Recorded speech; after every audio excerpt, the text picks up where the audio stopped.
Alright, mock test में काफ़ी लोगों को अच्छा परफॉर्मेंस करना होता है, पर मॉक टेस्ट देने से पहले क्या क्या चीज़ें नेसेसरी होती है वो मैं आपको बताना चाहता हूँ। काफ़ी लोग इसका एडवांटेज नहीं ले पाते, पर कुछ बच्चों के पास टाइम होता है फिर भी वो एडवांटेज मिस कर देते हैं जल्दी के चक्कर में।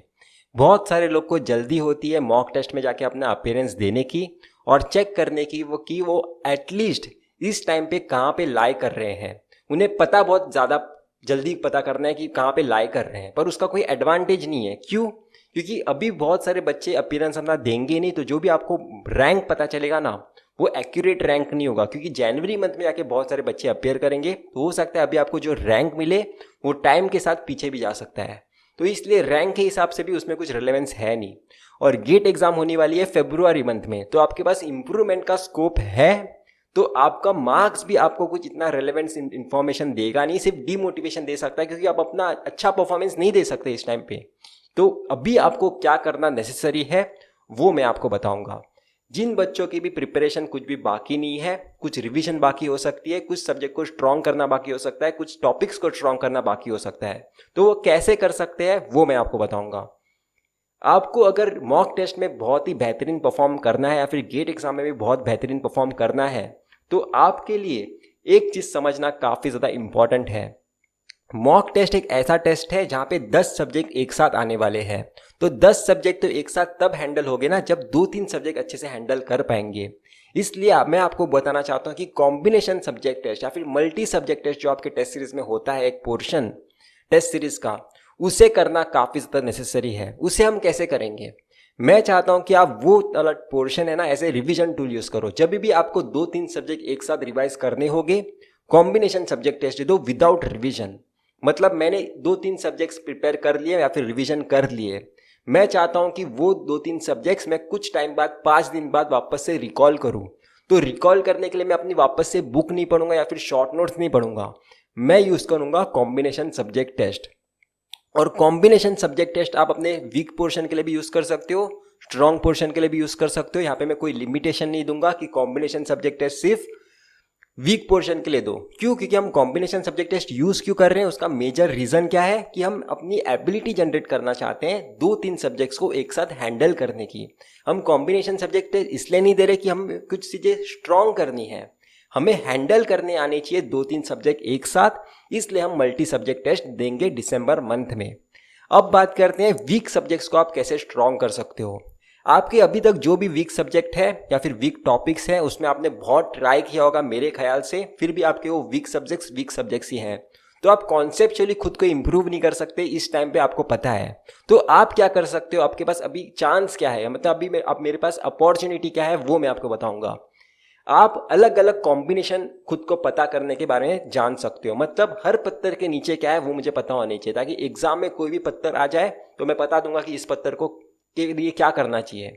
तो आपको हर कॉम्बिनेशन के सम पता करके रहने हैं, क्योंकि कॉन्सेप्चुअली तो आप बेहतरीन नहीं हो सकते, इसलिए आपका वो सब्जेक्ट वीक है या फिर वो टॉपिक वीक है, पर एटलीस्ट वो टॉपिक किस तरह से किस किस परम्यूटेशन कॉम्बिनेशन के तरह से पूछा जा सकता है वो आप पता कर सकते हो। वो आपको कहाँ पे मिलेगा?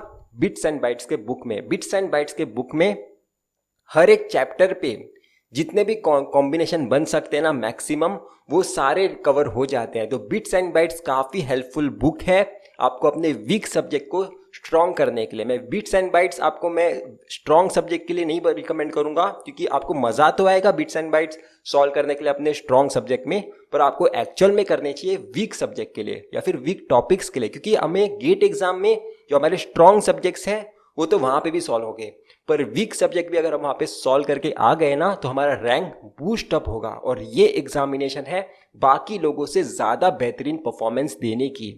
तो अगर ये सारी चीज़ें आप करोगे, revision with the help of multi subject test या फिर सब्जेक्ट टेस्ट, मतलब मैं सब्जेक्ट टेस्ट भी अगर आपको देना है किसी वीक सब्जेक्ट का, तो मैं आपको रिकमेंड करूंगा कोई भी सब्जेक्ट रिवाइज कर लिया, उसके एक वीक बाद मतलब 7 डेज के गैप लेके मैं विदाउट रिविजन सब्जेक्ट टेस्ट दे दूंगा। क्यों? क्योंकि मैं रिकॉल करने की एबिलिटी चेक करना चाहता हूँ, मैं सब्जेक्ट टेस्ट को as a revision tool use करना चाहता हूँ, और मैं एक सब्जेक्ट में ऐसे कौन कौन से टॉपिक्स हैं जो मैं भूल जाता हूँ वो पता करना चाहता हूँ।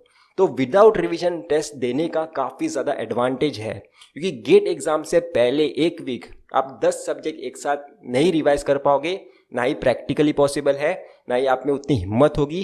काफ़ी ज़्यादा प्रेशर हाई होता है, जिस वजह से लोग टेस्ट सीरीज में तो बहुत अच्छा परफॉर्म कर लेते हैं पर एक्चुअल गेट एग्जाम से पहले परफॉर्म नहीं कर पाते, क्योंकि वो उनकी आदत होती है रिवीजन पे डिपेंडेंट रहने की।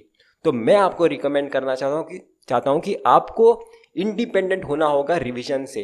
रिवीजन करने मिले या फिर ना मिले तो भी आपको एक अपनी आदत बनानी होगी कोई भी क्वेश्चन सॉल्व करने की। अगर आपने ये सारी चीज़ें फॉलो की दिसंबर मंथ में और जनवरी मंथ से स्टार्ट कर दिया मॉक टेस्ट देना, तो भी आप 15 मॉक टेस्ट दे सकते हो। 2 दिन में एक मॉक टेस्ट काफ़ी अच्छा नंबर है 15 मॉक टेस्ट, और 15 मॉक टेस्ट इनाफ है। बहुत ज़्यादा मॉक टेस्ट देके भी कुछ एडिशनल बेनिफिट नहीं मिलेगा। बहुत ज़्यादा मॉक टेस्ट दोगे तो आप एनालिसिस भी उतनी अच्छे से नहीं कर पाओगे, उतनी ज़्यादा चीज़ें लेके भी चलनी पड़ती है।